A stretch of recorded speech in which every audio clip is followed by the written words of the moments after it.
When I think about personal finance, the first thing that comes to mind is a guy like this telling me I'm doing it wrong. That if I just scrimp and save, stick to a monthly budget, and follow a proven 6-step program for smart investing, I could retire early and live like the people I see frolicking while a voiceover lists the possible side effects of arthritis medication. I've worked as a freelance designer most of my career, and my income has always been pretty sporadic. I find that the only time I'm any good with money is when I have it to spare. With technology opening up new and weirder ways to make money, while at the same time closing off the ones we thought were here to stay, the days of the steady job and predictable paycheck are starting to become more of an exception than a rule, making this guy seem pretty out of touch. But recently, I came across a group of financial advisors whose advice lines up with the needs of the modern economy. What? Oh, yeah, no, that's them, the trees. These guys have a secret asset allocation methodology that you may have heard about somewhere.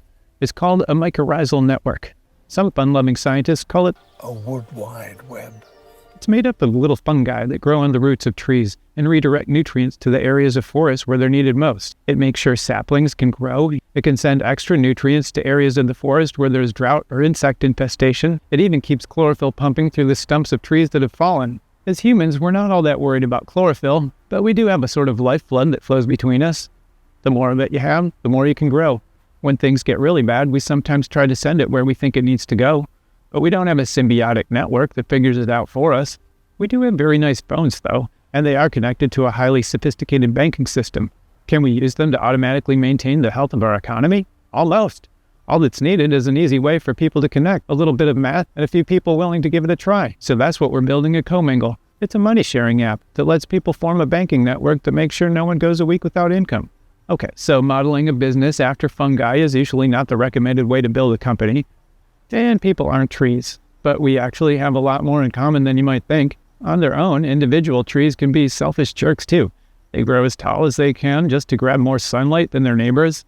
A big floofy tree will throw shade on a helpless little baby tree.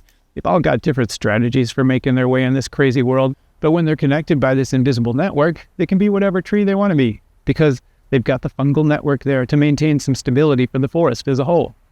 I think we need something like that too. So help us build it.